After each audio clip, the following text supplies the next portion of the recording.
sometimes in life to be successful, oftentimes, most of the time, you have to follow your instincts. You have to follow your gut.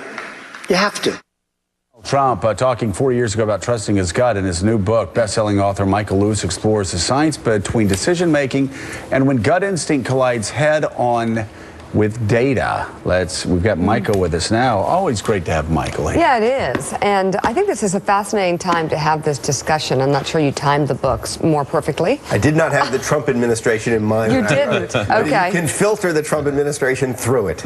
Yeah. Now, you found that in the early 1970s, one of the psychologists found it, quote, troubling to think that crucial decisions are made today as thousands of years ago in terms of the intuitive guesses and preferences of a few men in positions of authority.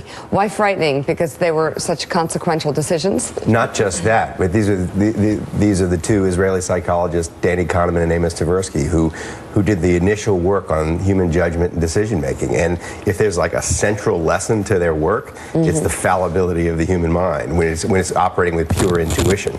And if you've got someone in charge with a finger on the button who has pure intuition and does not acknowledge his own fallibility, it's a little scary. So, but let's talk about, though, data versus instinct, going with your head versus your gut. I mean, I've talked to people that ran, the naval airfare in the United States, saying, I need a lot less engineers and I need a lot more PE majors that I used to have back in the 60s and the 70s who actually do operate on instinct. Sometimes some leaders are better sort of going with their instinct, aren't they? Well, I would say instinct is always better off having a check on it. Right. That's the problem. That if it's just instinct, you've got these biases. You're wired for problems. Your memory distorts your judgment. We think in stereotypes. There are weird kinks in the mind that these guys described that you can fall prey to.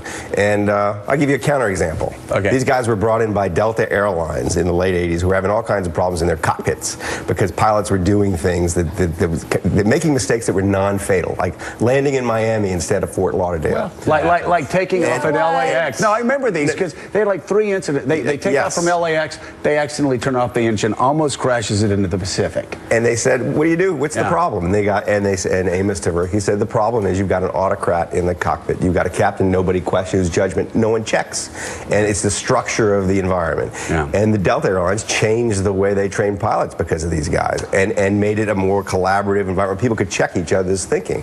And they said, and the guy who trained these guys, and a former military guy, said the problems went away. So the notion that you proceed as if you're infallible and that's a really good way to go through life making decisions, I don't think it's very good. I mean, look, the whole sporting world is being upended by the replacement of instinct or intuitive judgment with analytics.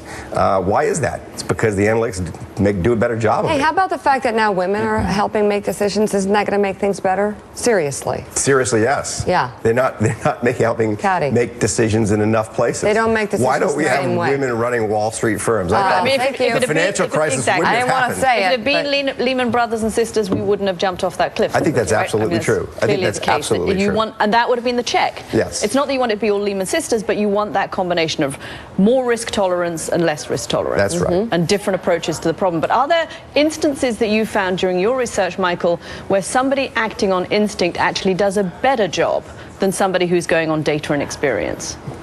That will always happen because sometimes, you're dealing with essentially probabilistic situations where you're going to be wrong some of the time anyway. So just purely by chance, someone guessing is going to... But there are not enough instances of it. Here's an example. If you're in a car, we are in the age of Trump. A guy that every brilliant data person said had a 1% chance of winning, and he went on gut. He won. You know, it's interesting. I think the best data person is Nate Silver in the 538 blog. He said he had almost a 30% chance of winning. He was the one guy who said, look, if there's systematic errors in the polls, these guys could win. And that was the best description of the environment going into the election. At the beginning, but you're right. But through the primary, he said he had absolutely no chance of winning. No, he didn't. Yeah, in the primary he did. Yes, he did. Oh, back. Yeah, in the primary. I don't think Nate Silver would ever say zero chance of anything. That's in fact the way. That's the way Trump thinks. Nate Silver and the data geniuses had a horrific year this past year because they thought that data. Who had a would better always year? The Trump people won, but even Trump didn't think he was going to win. It's like the dog who caught the car. Right. So but he was acting on instinct. He was acting on instinct, but that's not the reason he won.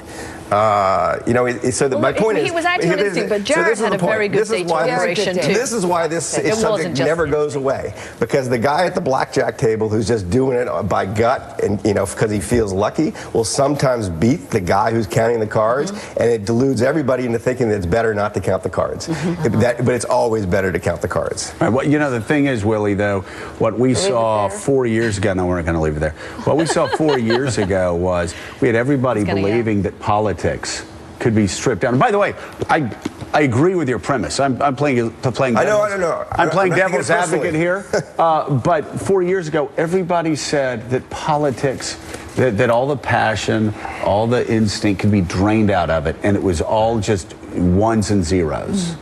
This year blew that model into 1,000. Well, there's a human element to everything, and candidate performance does matter. You can't put a specific number on 33.68% that somebody's going to win. But I did think reading this, I thought a lot about Moneyball as I was reading the book. It's the cigar chomping scout who said, I like the look of that kid, versus Theo Epstein, versus the new generation that's changing not just sports, politics, and everything else. Absolutely true. The new book is The Undoing Project. Michael Can you come Lewis, back? thank you. Sure. I promise Still we'll do it add longer. Donald Trump can now add Person of the Year.